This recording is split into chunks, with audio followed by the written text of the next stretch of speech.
Hello everyone, आज हम class 11 math chapter second जो कि हमारा रिलेशन एंड फंक्शन है उसका विविध प्रश्नावली का क्वेश्चन नंबर 9 देखने वाले हैं, जो कि दिया गया है आर ए बी, जहाँ पर A B belongs to N तथा A equal to B square द्वारा परिभाषित एन से एन में एक कथन आर है। इसका जो हमारे पास तीन क्वेश्चन इसके थ्रू दिए गए हैं, जहाँ पर ए और ए बिलोंग्स टू आर है, सभी ए बिलोंग्स टू एन के लिए। तो यहाँ पर ये किससे बिलोंग कर रहा है? ए से। और यहाँ पे ये क्या होता है? हमारे पास बी होता है। ये ए होता है, ये बी होता है। यहाँ पे जिसे ए लिखा गया है वो हर क्वेश्चन, इतने सारे क्वेश्चन हमने सॉल्व किए हैं, वहाँ पे ये ए होता है। और इसका जो कॉन्सेप्ट है उसमें हमें फोकस करना है ए इक्वल टू बी स्क्वायर में। लेकिन यहाँ पर ए बी की जगह भी ए दिया गया है, इसलिए ए इक्वल टू ए स्क्वायर में फोकस करना है। तो अगर हम ए इक्वल टू 1 लेते हैं तो बी इक्वल टू हमें क्या मिलेगा? 1 मिलेगा। लेकिन ए इक्वल टू अगर हम 2 ले लेते हैं तो बी इक्वल टू क्या मिलेगा? हमें 4 मिलेगा। ठीक है, यहाँ पे ए स्क्वायर ए इक्वल होना चाहिए ए स्क्वायर के, तो 1 के इक्वल है, कोई दिक्कत नहीं है। लेकिन जो हमारा 2 है वो नॉट इक्वल टू है 4 के। इसी तरीके से हम और भी कंडीशन ले सकते हैं, जैसे मान लीजिए हम ए इक्वल टू 3 ले लें तो वाई इक्वल टू क्या मिलेगा? 9 मिलेगा, जो कि 3 नॉट इक्वल टू क्या है? 9 के। 3 9 के इक्वल नहीं है, इसलिए ये कंडीशन जो है हमारी वो कैसी होगी?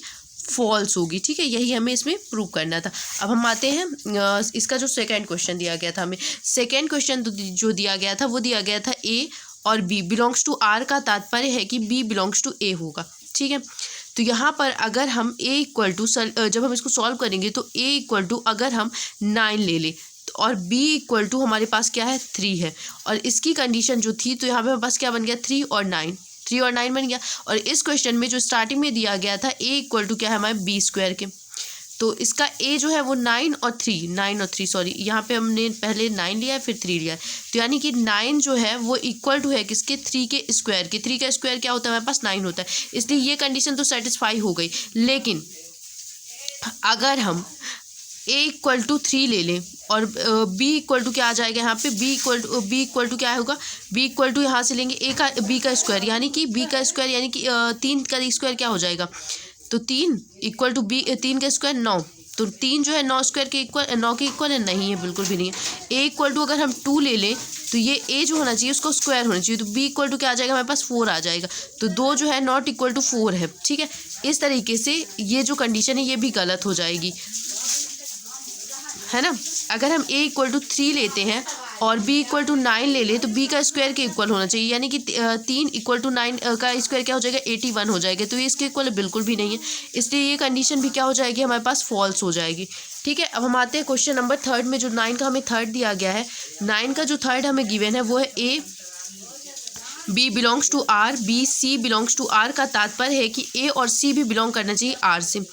ठीक है, तो अगर अब हमें इसको ध्यान आप रखिएगा कि यहाँ पे क्या दिया गया था? Condition A R equal to B square.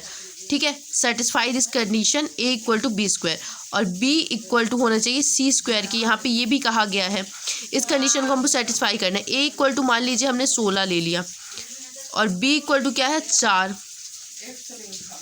अगर बी इक्वल टू हमने 4 ले लिया और सी इक्वल टू क्या आ जाएगा? हमारे पास 2। ठीक है, लेकिन ये कंडीशन हमारी सेटिस्फाई होनी चाहिए इसके लिए। तो a इक्वल टू 16 है और इसका स्क्वायर करेंगे तो क्या आ जाएगा? 4 का स्क्वायर करेंगे तो 16 आ जाएगा। ठीक है, ये एक कंडीशन तो हमारे पास सेटिस्फाई हो गई, ये सेटिस्फाइड हो गई। ठीक है, a इक्वल टू अगर हमने 16 ले लिया, 4 का स्क्वायर करेंगे तो क्या आ जाएगा? हमारे पास 16। b इक्वल टू हमने 4 ले लिया और 2 का स्क्वायर करेंगे तो 4 आ गया, बिल्कुल सही। लेकिन अगर हम 16 और 2 ले लें, क्योंकि यहाँ पे क्या दिया गया? रियल नंबर, कोई भी रियल वैल्यू ले सकते हैं। बिलोंग्स टू आर है, ये a की वैल्यू है, ये b की वैल्यू है, बिल्कुल है। तो a इक्वल टू क्या होना चाहिए? हमारे पास b स्क्वायर होना चाहिए। तो b स्क्वायर यानी 16 इक्वल टू 2 का स्क्वायर करिए आप, तो यहाँ पे क्या आ जाएगा? 16 equal to 4, not equal to 4, क्योंकि 16 के इक्वल टू 4 में नहीं हो सकते। ऐसी बहुत सारी संख्याएं जो आप लेंगे वो एक दूसरे के इक्वल नहीं होंगी, इसलिए ये कंडीशन क्या हो गई मेरे पास? फॉल्स। ठीक है, आई होप आपको समझ में आया होगा। जहाँ नहीं समझ में आया आप मुझे कमेंट करके पूछ सकते हैं।